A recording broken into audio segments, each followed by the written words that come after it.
Hello everyone, this is Amanda McGuire and this is my week 7 discussion board for MPA 530. For this week's discussion board, we're going to be talking about non-tax revenue used by cities. One of those examples is user fees. These are fees charged by the city, such as trash pickup, parking, or highway tolls. They're fees that are charged to benefit the user. User charges. These are voluntarily purchased government-funded services, such as renting a Parks and Recreation Hall, an entry fee to a city-funded event. Fiscal monopoly.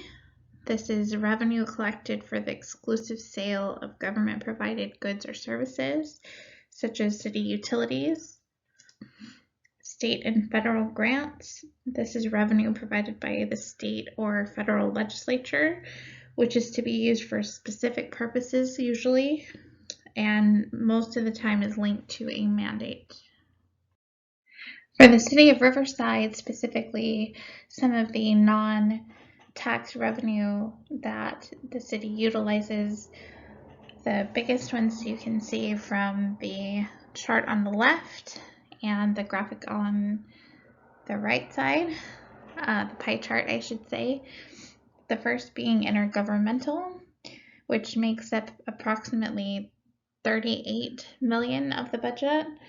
This would include reimbursements for mandates, mutual aid reimbursement, or any sort of funds that come from federal or state government. Then we have miscellaneous. This makes up approximately 25 million of the budget for fiscal year 21-22 for the revenue, and this includes interest fees, passport fees, rebates, or refunds on business lease payments, so any business properties that the city owns that are leased to a business owner. This would be some of that. And then we have operating transfers in on the bottom there, which makes up about 128 million of the revenue. This is basically funds that are transferred from one budget to another.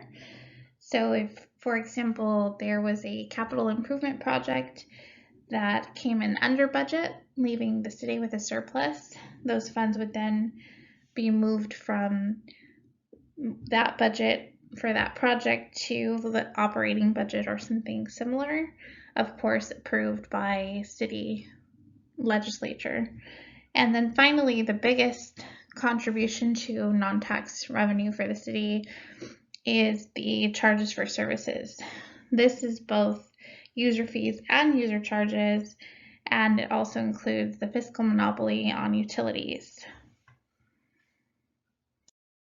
And then finally, whether or not I would recommend personally keeping non-tax revenue income that is used by the city of Riverside, I would say yes.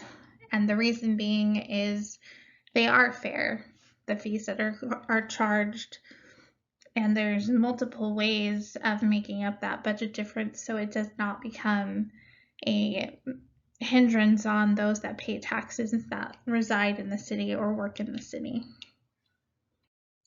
And that's all I have for today. Thank you very much.